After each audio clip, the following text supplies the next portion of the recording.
Look, there's no shame on clicking on this video because you're sick of getting blown up by mines or you're completely and utterly disorientated and lost.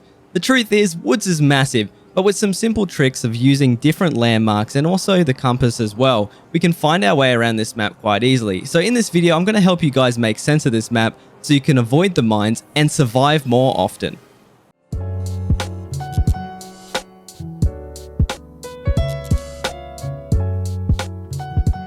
Before we get into the video here today, I want to remind you guys that I do stream on Twitch. The link for that will be featured in the description if you want to see me running Woods live or you have any questions about anything we talk about here today.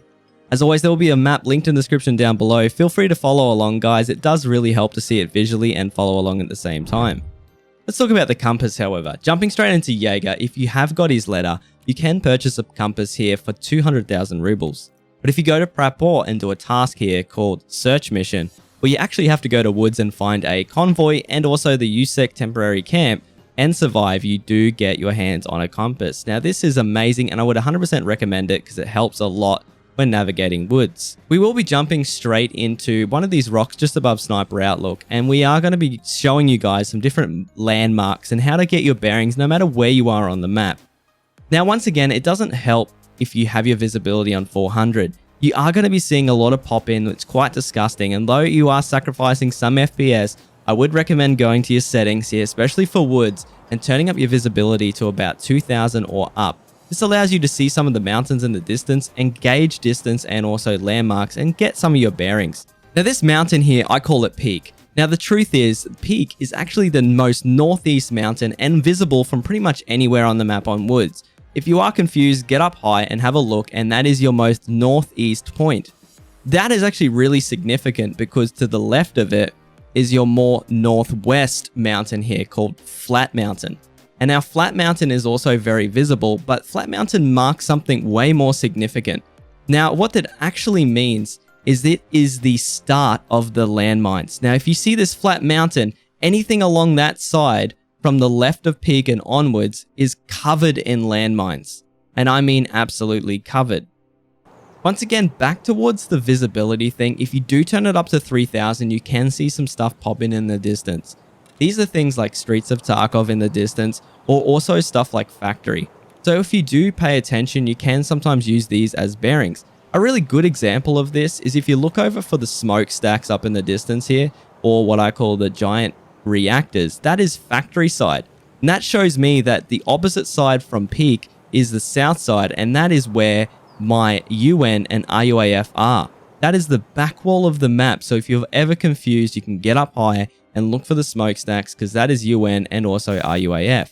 And the truth is, the map actually has some snippets here to make it a little bit more obvious of where Peak is on the right and also Flat Mountain on the left. Now, you guys can come up with your own names for these, but these are what I've just decided to use. That being said, if we talk about Flat Mountain, you need to realize that anything near that side of the map probably has mines in it. So when you are looking at Peak and you look to the left of it and see Flat, that entire area out towards your left, almost 180 degrees, is absolutely covered in mines. This means even close to the USEC camp. Now, this is the left of Flat Mountain here, and you are going to be noticing if I jump up these rocks, I'm going to look for a dead scav here. Now, if you're ever unsure if there are mines, try and get on the rocks because there are no mines on any of the rock formations across the map. So try and jump up and scout it out. Now, I want to remind you guys that if we are looking at this little death forest that a lot of people die here, by the way, you can see Flat Mountain just out to there. And that means that is the start of the mines. From this area here and onwards out to my left, you will see signs out in the distance. And this will continue all the way down towards outskirts, which is actually incredibly dangerous. Now, they aren't random, guys. There are only one side of the map that is covered in mines, and they do follow a particular pattern. Now, there are some that are really close to USEC camp, however, and that is a bit of a pain in the ass. But a really good indicator is if you run down to the road away from the Flat Mountain and start heading towards what I call south, you'll be running into a road and you'll see a power pole. Now, this power pole is an awesome indicator and helps you get around the map if you're unsure. Now, if you look at the power pole and the way it leads, anything on the right of it, if you are looking directly at it, will be covered in landmines here. Now, that is with Flat Mountain on my right hand side. So you will want to stick to the left of these power poles, which will wrap you around the map. With that being said, if you look directly towards Flat Mountain, you line yourself up. If it's on your right hand side, then that's where the mines are, guys. But if you line up with your left hand side and look towards Peak, you'll notice that that's anything on the right hand side of Peak or onwards in that direction is pretty much legitimately safe. And if you follow the power pole, this is how you get away from this area. Now, you don't want to walk directly underneath the power pole when you're heading with them on your right, but heading away from Flat Mountain, we will be careful of the mines which are on the other side of the road here. So we're going to be sticking to the inside of the road, and if any of you played Woods before the expansion, on my left hand side is that outpost and that car that spawns Violet Keycard. Now, you get a lot of scavs around that area, and you probably know what I'm talking about if you played before, but this is how you get your bearings. You can follow the power line along and head behind Outpost Overlook. Now, I've got a map in the description if you're not already sure, so make sure to follow along if you are getting confused. I will do a pop-up map for a little, but I won't do it for the whole video as it's quite intrusive. I want to show you guys how to use it without a map, even if you do have it on your second monitor. We will be running along here towards Scav House, which is one of the most common areas here, and this whole area has been expanded with the wall now being collapsed. But on my right hand side is that little bunker you might have been in before called ZB14, which is an extract, by the way. But if you continue to run, and if you're not sure, just follow the wall along, guys, but don't go past these signs. You will see them out towards your right. And this will continue to wrap around the entire map all the way out past Scav House. Now, this will continue to go all the way out towards Outskirts, which is one of the extracts which we're running up on. So I want to remind you that if you're unsure, just stick on the inside of these rocks or the inside of the wall, and you won't have any problems. Although you can go out there to a significant distance, because this time on the mines on my right hand side, there are actually signs, and if you go past them, you are going to be screwed. Now, running up this road towards Outskirts, we will get our bearings here. You'll start to notice this is one of the original extracts. Now, you don't want to go past this extract because you will die to the mines. But if you're not sure where we are, we will be heading away from this Outskirts extract, and we'll be heading down towards the water. Now, this is actually the southmost side of the map, and in the very, very distance, you can actually see, if you pay attention, you can see Peak Mountain out in the distance there, guys. So we're going to be starting to run towards Cotton Rock here, or starting to head towards the north. If you're ever unsure and you're down this area, if you follow this giant lake with it on your right, you'll start to head towards RUAF. Or if you head towards it on your left, you'll start to head towards Outskirts. Now, if you look in the very, very distance past Sniper Mountain, you'll see Peak. And the truth is, that is the northeast marker for you right there. And even if you brought out your compass, it would tell you exactly the same.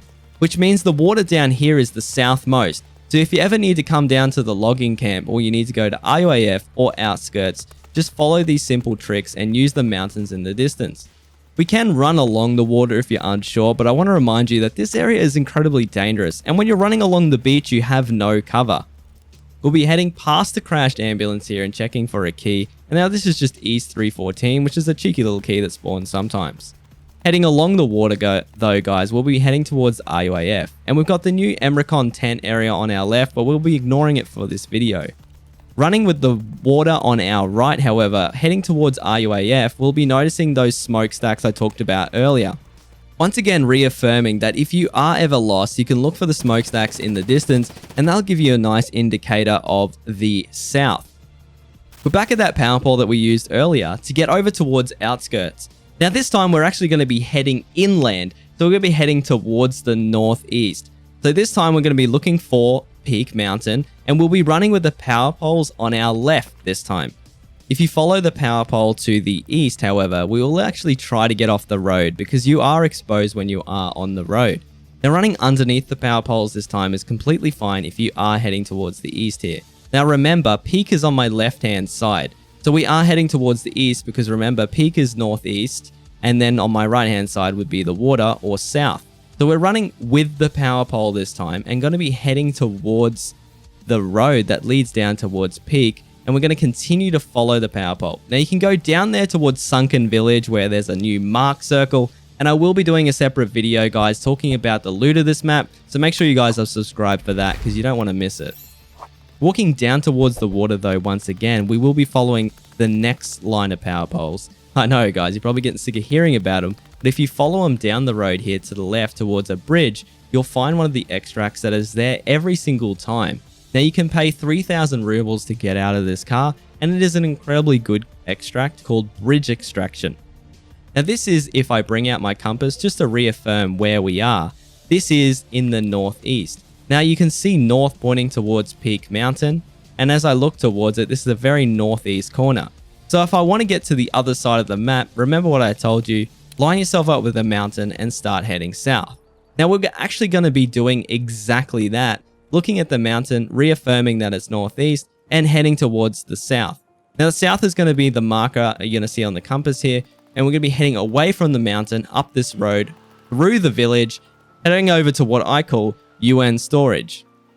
Now once again, you can keep your eyes on the mountain the entire time, but heading towards the south, we will find another extract in the corner here if you ever need to find it, and this is going to be the Northern UN roadblock.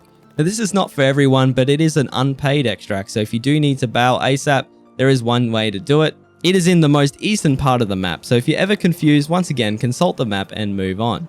Alright guys, so we're going to be moving away from here towards one of the most original extracts in the game, and once again, reaffirming where Peak is, we will be heading towards the southwest this time. And that is towards my left here if I'm lining myself up with the UN gate.